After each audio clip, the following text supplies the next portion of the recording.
రాజకీయం ఎప్పుడూ ఒకేలా ఉండదు. పరిస్థితులకు తగ్గట్లు మారుతూ ఉంటుంది. నేతలు కూడా అంతే. ఇప్పుడు వైఎస్ షర్మిల రాజకీయ ప్రస్థానం కూడా కీలక దశకు చేరుకుంది. ఒకవైపు పార్టీ విలీనం, ఇంకోవైపు జాతీయ స్థాయిలో కీలక పాత్ర పోషించే దిశగా షర్మిల కాంగ్రెస్లో జాయిన్ అయ్యారు. ఏఐసిసి అధ్యక్షుడు ఖర్గే, అగ్రనేత రాహుల్ గాంధీ సమక్షంలో కాంగ్రెస్ కండువా కప్పుకున్నారు. రాజకీయాల్లో ఇదొక సాధారణ పరిణామమైతే కాదు.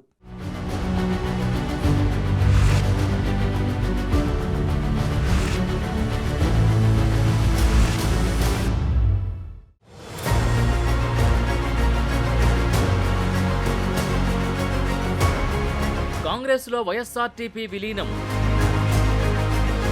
హస్తం పార్టీలో చేరిన వైఎస్ షర్మిల. పార్టీ ఏ బాధ్యత ఇచ్చినా పనిచేస్తా, వైఎస్ అడుగుజాడల్లో నడుస్తా. ఇది వైఎస్ షర్మిల మాట. కాంగ్రెస్లో చేరుతున్నారని ఎప్పటినుంచో ప్రచారం జరుగుతున్నా ఇన్నాళ్లకు ఖర్గే, రాహుల్ సమక్షంలో సాధ్యమైంది. వైఎస్ఆర్ తెలంగాణ పార్టీ అధికారికంగా కాంగ్రెస్లో విలీనమైంది. వైఎస్ఆర్టీపీ పార్టీ పెట్టి కేసీఆర్పై ఎడతెగని పోరాటం చేసిన షర్మిల ఇప్పుడు కాంగ్రెస్ పార్టీతో జాతీయ స్థాయిలో మరింత కీ రోల్ పోషించేందుకు సిద్ధమయ్యారు. తన అనుచరులు వైఎస్ఆర్టీపీ ముఖ్య నేతలతో కలిసి వెళ్లి ఢిల్లీ ఏఐసిసి ఆఫీసులో కాంగ్రెస్ కండువా కప్పుకున్నారు.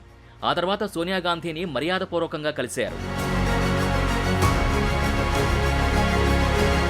కాంగ్రెస్లో చేరుతూనే బీజేపీని టార్గెట్ చేశారు షర్మిల.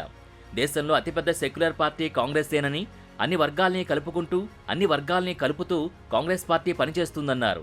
కాంగ్రెస్ పార్టీ ఏ బాధ్యత అప్పగించినా నిబద్ధతతో పనిచేస్తానని అన్నారు. వైఎస్ఆర్ అడుగుజాడల్లో నడుస్తున్నట్టు చెప్పుకొచ్చారు.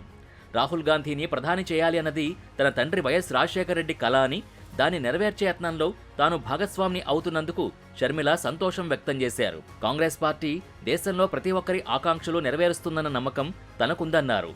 ఓ క్రిస్టియన్గా మణిపూర్లో చర్చిల కూల్చివేత తనని తీవ్రంగా బాధించిందని వైఎస్ షర్మిల చెప్పడం, కేంద్రంలో సెక్యులర్ పార్టీ అధికారంలో లేకపోతే ఏం జరుగుతుందోనన్న విషయాలు ప్రస్తావించడం ద్వారా కాంగ్రెస్లో అలాగే జాతీయ స్థాయి రాజకీయాల్లో తన రోల్ ఎలా ఉండబోతోందన్న విషయాలపై క్లారిటీ ఇచ్చినట్టయింది.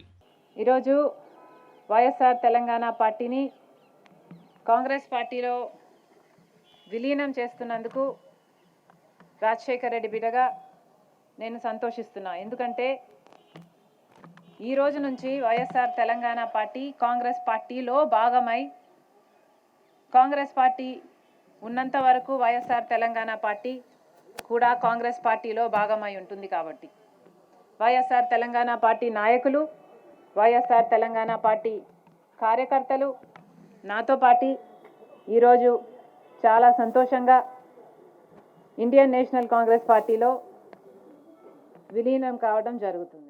కాంగ్రెస్తో మరో ఇన్నింగ్స్ మొదలుపెట్టిన షర్మిల ఇప్పుడు ఆ పార్టీలో ఏ రోల్ అప్పగిస్తారన్నది కీలకంగా మారుతోంది. ఏఐసిసిలో కీలక పదవి ఉంటుందని చెబుతున్నారు. ఇంకోవైపు ఏపీలో పార్టీని గాడిన పెట్టే బాధ్యతలు తీసుకుంటారా, ఏపీలో అసెంబ్లీకి పోటీ చేస్తారా, లేదంటే లోక్సభకు పోటీలో ఉంటారా అన్నది కీలకంగా మారింది. అది కూడా త్వరలోనే క్లారిటీ వస్తుందని చెప్పుకొచ్చారు. మరోవైపు కుటుంబాల్ని చీల్చి రాజకీయం చేయడం కొందరి నైజం అంటూ ఏపీ సీఎం జగన్మోహన్ రెడ్డి చేసిన వ్యాఖ్యలపై షర్మిల రియాక్ట్ అయ్యారు. జగన్ ఏమన్నారో తనకి తెలియదని, ఏపీ కాంగ్రెస్లో తన రోల్ ఏంటన్నది హైకమాండ్ డిసైడ్ చేస్తుందని చెప్పుకొచ్చారు. ఏపీలో అన్న జగన్తో పొసగకపోవడంతో షర్మిల రాజకీయ భవిష్యత్ రకరకాల మలుపులు తిరిగి చివరికి కాంగ్రెస్ దగ్గరికి చేరుకుంది. నిజానికి జగన్ జైల్లో ఉన్నప్పుడు ఏపీలో వైసీపీ ఉనికిని కాపాడడంలో షర్మిల కీ రోల్ పోషించారు. ఏపీలో పాదయాత్ర చేశారు. పార్టీని నమ్ముకున్న వైసీపీ కార్యకర్తలు, నేతలు చెల్లాచెదురు కాకుండా చూసుకున్నారు. జగన్ సీన్లోకి వచ్చాక కుటుంబ రాజకీయ కథాచిత్రం మెల్లమెల్లగా మారుతూ వచ్చింది. ఇక 2019లో ఏపీ సీఎంగా జగన్ బాధ్యతలు చేపట్టాక షర్మిల పొలిటికల్ ఫ్యూచర్ అంతా క్వశ్చన్ మార్క్గా మారింది.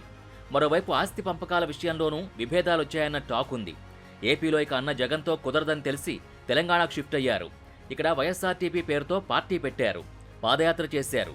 అయితే పరిస్థితులు అనుకూలించలేదు. చివరికి ఎన్నికల్లో అభ్యర్థుల్ని పోటీ పెట్టకుండా కాంగ్రెస్కి మద్దతు పలికారు. ఇప్పుడు ఏకంగా తన పార్టీని కాంగ్రెస్లో విలీనం చేసి హస్తం పార్టీలో జాయిన్ అయ్యారు. ఇప్పుడే అసలు కథ మొదలైంది.